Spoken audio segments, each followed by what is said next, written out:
Hello there and welcome to Mechanisms of Cancer. Today I'm going to be talking about a problem that we affectionately call the beast. Now let's start. So imagine you have a layer of cells, and that layer of cells is a single layer and you're looking down at it from the top. Now imagine that those cells grow inside of a box. So if you're looking down at it from the top, it might look something like this. You're going to start the beast with a single cell. That cell can start anywhere within the box. So the cell can be in the top corner, bottom corner, against a wall, anywhere but the exact center of the box.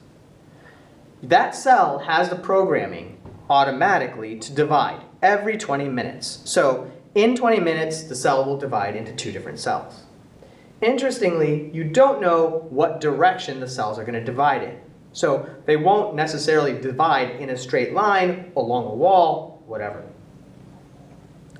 If left unchecked, the cells will continue to divide and will fill the box. The problem of the beast is that you must get your cells somehow to end up shaped like this. They must be a single line of cells that travel from one wall of the box to another. They can travel from one wall to an adjacent wall, or even one wall to the same wall. They can do so in a short way or a long way. However, they have to, at all times, be in a line. Never can you have a clump of cells. And never can your cells touch the wall in more than one place. Sorry, two places. This is what happens when I stay up too late making presentations. Now, how are you going to accomplish that? You're going to give your cells certain abilities. And the certain abilities you're going to give them, I've kind of outlined here. And you can use more than what I've given you here, but this is just what I thought of. So, sensing. The ability to sense the environment. Your cell can sense what's around it, or it can sense touch, it can sense light, it can sense hormones, it can actually sense anything that a real cell can sense in nature. So, for example, your eyes have photoreceptors in them. They can sense light. If you give your cell a photoreceptor, it too will be able to sense light. Dogs have excellent senses of smell. You could have your cell have a receptor from a dog and a receptor from a human eye. So you can combine different receptors from different organisms to produce your cell and what it senses. In addition to sensing things, your cell is going to want to communicate with the outside environment. So your cell is going to want to put out signals. Now, it can put out any signal that exists in nature. So, for example, a firefly's butt glows. You can have your cell glow. You can have it express the protein luciferase. You can have it produce a smell, a hormone, a neurotransmitter. You can have it do anything. You can have it become sticky. You can have it become rough. Anything on the outside of the cell that you want can be made. As long as you find it in nature, you can give that ability to your cell. Cell death. It's something that people overlook, but it's really, really important in the development of an organism. So, for example, your hand starts out as webbed. And over the process of your development, the cells between your fingers die off. So you might want cells in your organism to die off in response to something. I'm going to show you how to do that in a little bit more detail, but don't forget about cell death. It's very important. Transcription factors are going to help you tie the whole thing together. They're going to help you tell your proteins when they're made, how much to be made, and in response to what they need to be made. So, like I said, you can give your cell any ability you find in nature. And then you might ask yourself, where can I find these things in nature? Well, you can look anywhere. Google Scholar and PubMed are excellent sources, and you must use reputable sources for your cell ability. But be careful when you're looking at Google Scholar and PubMed specifically, because there's going to be a lot of information out there and it's difficult to wade through. If you go to PubMed and you look at the search bar, to the left of it you'll see this little button that says PubMed. You can change that to books. Now, if you search through books for abilities of cells, motility, signaling, you're going to find a lot more, and it's going to be in easier ways to understand. So I really, really highly recommend that you go there. Transcription factors.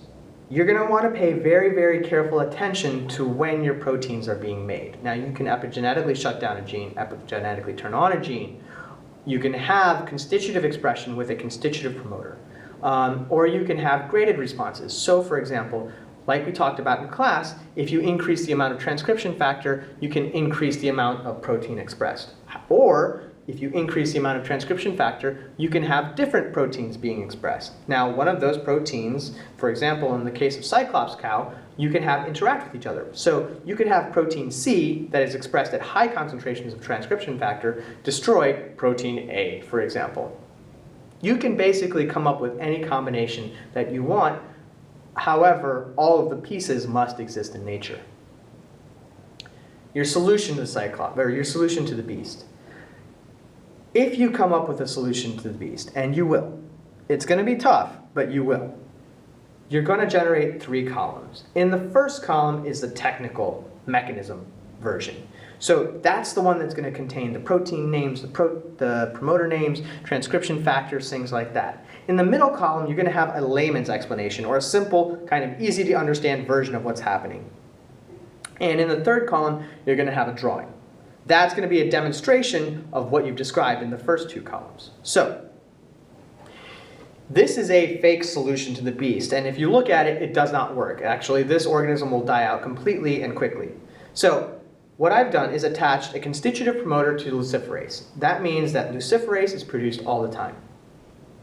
The cell produces a green glow all the time. I've also had a constitutive promoter attached to rhodopsin.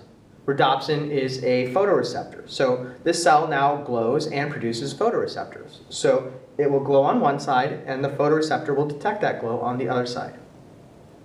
I then had the rhodopsin activate Diablo, a suicide gene.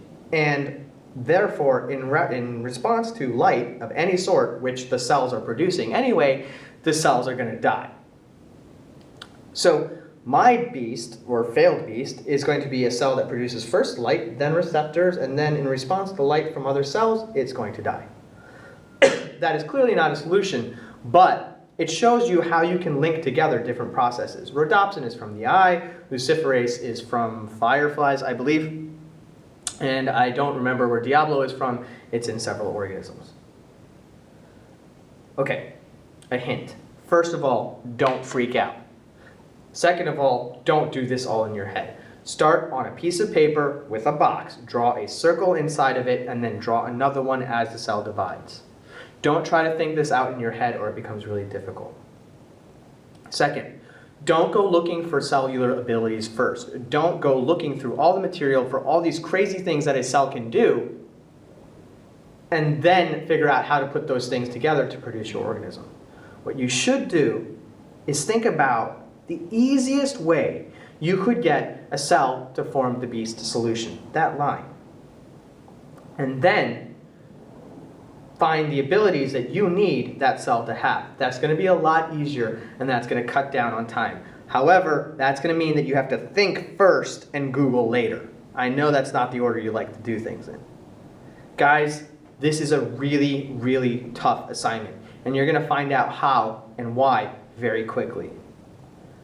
But you guys have already learned some really, really tough concepts, and you've done well with them. This is going to test your ability to put together the concepts you've already learned. Basically, you're going to need to use every kind of gene expression tool that you've thought of so far. But you can do this, and you're going to be doing a lot of it in class, so you'll have help. If you hit a wall, know that you're going to probably be stuck for a little while. And then there's going to be days when you go to bed and you're going to be completely confused about what to do. Go to bed, wake up the next day, work on it again. Don't think that you're going to get this in one shot. This is a difficult problem. But, like I said, you will be able to do it. Good luck. I look forward to reading your solutions.